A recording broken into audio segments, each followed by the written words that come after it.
তাফসিরে কাবীরের ভিতরে একটি ঘটনা এসেছে, হযরতে মূসা আলাইহিস সালাম আল্লাহর সাথে কথা বলতে যেতেন। এমন সময় দেখেন একটা কবরে আযাব হচ্ছে, তিনি আফসোস করলেন এবং আল্লাহর সাথে কথা বলার জন্য চলে গেলেন। এবার তিনি ফেরার পথে দেখেন যেই কবরে আযাব হচ্ছিল সেই কবরে কোনো আযাব নাই, কবর থেকে জান্নাতের ঘ্রাণ আসতেছে। বলেন সুবহানাল্লাহ, একটু জোরে সোরে বলেন না সুবহানাল্লাহ। মূসা আলাইহিস সালাম অবাক হয়ে গেলেন, যাওয়ার সময় দেখলাম কবরে আযাব, এখন দেখি কবরে কোনো আযাব নাই, কবর থেকে জান্নাতের ঘ্রাণ। মূসা আলাইহিস সালাম কবরবাসীকে জিজ্ঞেস করলেন, ও কবরবাসী, কি এমন কারণে তোমার কবরে আযাব হচ্ছিল, এখন আবার আযাব বন্ধ, কবর থেকে জান্নাতের ঘ্রাণ?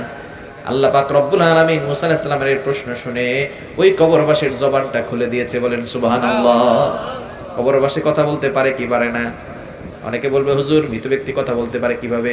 যে আল্লাহ সামান্য গোশতের টুকরা জিহ্বার ভিতরে কথা বলার শক্তি দিতে পারেন, সে আল্লাহকে মৃত ব্যক্তির কথা বলার শক্তি দিতে পারেন না? আল্লাহ কথা বলার শক্তি দিয়েছেন। কবরবাসী কথা বলা শুরু করছেন, সে বলতেছে, আল্লাহর পয়গম্বর, আমি দুনিয়াতে অপরাধ করেছিলাম, অন্যায় করেছিলাম, অপকর্ম করেছিলাম, যার কারণে আমার কবরে আযাব। কিন্তু আমি যখন দুনিয়াতে ছিলাম আমার স্ত্রীর গর্ভে একজন সন্তান ছিল, আমি আমার স্ত্রীকে ওসিয়ত করেছি এই সন্তান যখন বড় হবে, সে যখন দুনিয়াতে আসবে, বড় হবে, তখন তাকে মাদ্রাসায় ভর্তি করাবে। এই ওসিয়ত করে আমি দুনিয়া থেকে বিদায় নিলাম। আমার অপকর্মের কারণে আমার কবরে আযাব। কিন্তু আমার সন্তান যখন দুনিয়াতে আসলো, আমার সন্তান একটু বড় হলো, মা মা বলে ডাক দেয়, বাবা বাবা বলে ডাক দেয়, এমন একটা পর্যায়ে যখন চলে আসলো, এমন সময় আমার সন্তানকে আমার স্ত্রী মাদ্রাসায় ভর্তি করিয়ে দিয়েছে। হুজুর আমার সন্তানকে পড়াচ্ছে, বাবা পড়ো বিসমিল্লাহির রহমানির রহিম।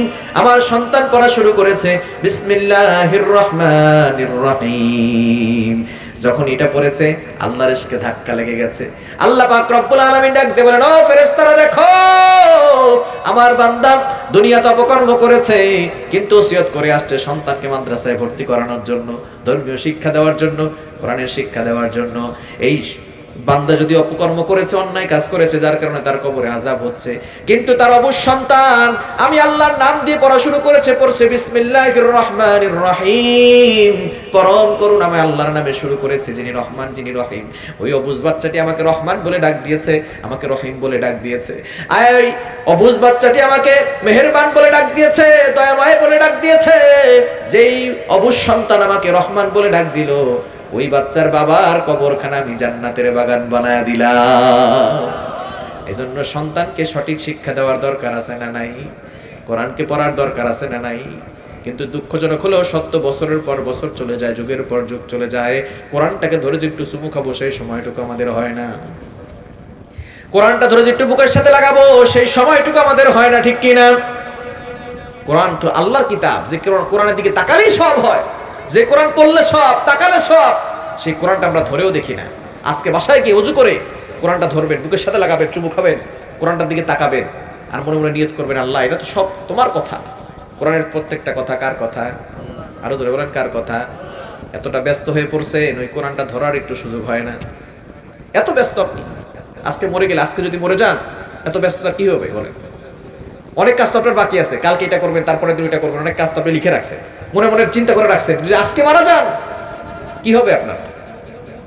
যাদের জন্য করতেছেন তারা কেউ কি আপনার সাথে থাকবে? আজকে রাতে আপনার সাথে ঘুমাবে? আপনাকে ঘরের ভিতরে ঢুকাবে? আপনার স্ত্রী যার জন্য করতেছেন, আপনার সন্তান, আপনার মা, আপনার বাবা, আপনার ভাই, আপনার বোন, কেউ আপনার সাথে থাকবে না, কেউ আপনার সাথে থাকবে। এখন মরে দেখেন, আপনার লাশটা উঠানে রাখবে, উঠানে হয়তো মসজিদের সামনে রেখে দিন।